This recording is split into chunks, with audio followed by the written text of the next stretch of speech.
Item ಯಾವುದೇ ಇರಲಿ try ಮಾಡಿ ಆಚಿ ಚಿಕನ್ ಮಸಾಲಾ. ಬೆಂಗಳೂರು ಜನರಿಗೆ ಕಾದಿದೆಯಾ ಗಂಡಾಂತರ.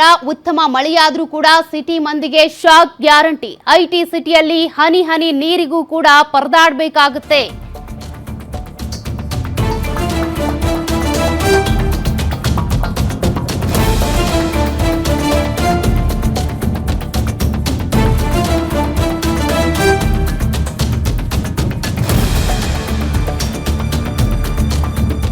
ಬೇಸಿಗೆ ಹೊಡೆತಕ್ಕೆ ಬೆಂಗಳೂರಿನಲ್ಲಿ ಇರುವಂತಹ ಜನರ ಪರಿಸ್ಥಿತಿ ಈಗ ಹದಗೆಟ್ಟು ಹೋಗಿದೆ. ಬೆಂಗಳೂರಿನಲ್ಲಿರುವಂತಹ ಕೆರೆಗಳ ಸ್ಥಿತಿ ಹೇಗಿದೆ ಗೊತ್ತಾ? 183 ಕೆರೆಗಳಲ್ಲಿ ಎಷ್ಟು ನೀರು ಶೇಖರಣೆ ಆಗ್ತಾ ಇದೆ? 183 ಕೆರೆಗಳಲ್ಲಿ ನೀರು ಬತ್ತು ಹೋಗಿದೆ. ಬೇಸಿಗೆ ತೀವ್ರಗೊಳ್ತಾ ಇದ್ದಂತೆ ರಾಜಧಾನಿಗೆ ಶುರುವಾಯಿತು ಜಲಕಂಟಕ. ಬೇಸಿಗೆ ಶುರುವಾಗಿ 1.5 ತಿಂಗಳಲ್ಲೇ ಕೆರೆಗಳು ಖಾಲಿ ಆಗಿವೆ.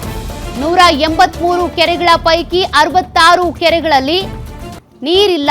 183 ಕೆರೆಗಳಲ್ಲಿ ಶೇಖರಣೆ ಆಗಿರೋದು ಕೇವಲ ಶೇಕಡ ಪ್ರಮಾಣ ನಾವು ನೋಡೋದಾದ್ರೆ ಬಹಳ ಕಡಿಮೆ ನೀರು. 35% ಮಾತ್ರ ನೀರು ಶೇಖರಣೆ ಆಗಿರೋದು. 183 ಕೆರೆಗಳಲ್ಲಿ ಸಂಗ್ರಹ ಆಗಬೇಕಾಗಿರೋದು 30,712.22 ದಶಲಕ್ಷ ಲೀಟರ್ ನೀರಂತೆ. ಆದರೆ ಮಳೆ ಸರಿಯಾಗಿ ಬಂದ್ರೂ ಕೂಡ ನೀರು ಸಂಗ್ರಹಣೆ ಆಗ್ತಾ ಇಲ್ಲ. ಕಾರಣ ಹೂಳೆತ್ತುವಂತ ಕೆಲಸ ಆಗಲ್ಲ, ಕೆರೆಗಳನ್ನ ವ್ಯವಸ್ಥಿತವಾಗಿ ನೋಡ್ಕೊಳ್ಳಲ್ಲ, ಮ್ಯಾನೇಜ್ಮೆಂಟ್ ಸರಿಯಾಗಿಲ್ಲ. ನಗರದ ಕೆರೆಗಳಲ್ಲಿ ಶೇಕಡ 65ರಷ್ಟು ನೀರು ಖಾಲಿ ಆಗ್ಬಿಟ್ಟಿದೆ ಈಗಾಗಲೇ. ಇನ್ನು ಬೇಸಿಗೆಯ ಆರಂಭ. ಮಹದೇವಪುರ ವಲಯದಲ್ಲೇ ಅತಿ ಹೆಚ್ಚು ಕೆರೆಗಳಿರೋದು. ಮಹದೇವಪುರ ವಲಯದಲ್ಲಿ 51 ಕೆರೆಗಳಿವೆ. 20 ಕೆರೆಗಳು ಖಾಲಿ ಆಗಿವೆ. ನಗರದಲ್ಲಿರುವಂತಹ 68 ಕೆರೆಗಳಲ್ಲಿ ಹೂಳು ತುಂಬಿದೆಯಂತೆ.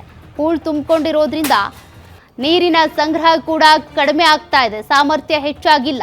12ಕ್ಕೂ ಹೆಚ್ಚು ಕೆರೆಗಳಲ್ಲಿ ಕಳೆ ಸಸ್ಯಗಳು ಕೂಡ ಕಂಡು ಬಂದಿವೆ. ಹೀಗಾಗಿ ಅದನ್ನು ತೆಗೆಯೋರಿಲ್ಲ, ಸರಿಯಾಗಿ ನಿರ್ವಹಣೆ ಆಗ್ತಾ ಇಲ್ಲ. ಇದರಿಂದಾಗಿ ನೀರಿನ ಸಾಮರ್ಥ್ಯ ಅಂದರೆ ನೀರು ಸಂಗ್ರಹಣಾ ಸಾಮರ್ಥ್ಯ ಕೂಡ ಕುಗ್ಗಿದೆ. ಇನ್ನು ಇದೆಲ್ಲ ಹೂಳು ತೆಗೆಯೋದಕ್ಕೆ ಅಂತಾನೆ 75 ಕೋಟಿ ರೂಪಾಯಿ ಮೀಸಲಿಟ್ಟಿದೆ GBA. ಕೇಂದ್ರದ ನಗರ ಪ್ರವಾಹ ನಿಯಂತ್ರಣ ಯೋಜನೆ ಅಡಿ ಬಂದಿರುವಂಥ ಅನುದಾನ ಇದು. ಹಾಗಾದ್ರೆ ಈ ಅನುದಾನವನ್ನ ಯಾಕೆ ಬಳಕೆ ಮಾಡ್ಕೊಳ್ತಾ ಇಲ್ಲ? ಕೆರೆಗಳೀಗ ಖಾಲಿ ಹೊಡಿತಾ ಇವೆ. ನೀರಿಗೆ ಹಾಹಾಕಾರ ಸೃಷ್ಟಿಯಾಗುತ್ತೆ. ಶೇಕಡ 25ಕ್ಕಿಂತ ಕಡಿಮೆ ನೀರಿರುವಂಥ ಕೆರೆಗಳು 34 ಇವೆ. ಜೊತೆಗೆ ಶೇಕಡ 25ರಿಂದ 50% ನೀರಿರುವಂಥ ಕೆರೆಗಳು 44 ಇವೆ. ಶೇಕಡ 50ರಿಂದ 75% ನೀರು ಇರುವಂಥ ಕೆರೆಗಳು 26 ಇವೆ. ಶೇಕಡ 80ರಷ್ಟು ಭರ್ತಿ ಇರೋದು 13 ಕೆರೆಗಳು ಮಾತ್ರ. ಹೀಗಾಗಿ ಕೆರೆಗಳಲ್ಲಿ ಈಗ ನೀರು ತುಂಬಿಕೊಳ್ಳುವಂಥ ಸಾಮರ್ಥ್ಯ ಕಡಿಮೆ ಆಗೋದಕ್ಕೆ ಕಾರಣ ಹೂಳಿರೋದು. ಆ ಹೂಳು ಎತ್ತೋದಕ್ಕೆ ಅಂತ ಕೋಟಿ ಎತ್ತಿಟ್ರೂ ಕೂಡ ಪ್ರಯೋಜನ ಇಲ್ಲ.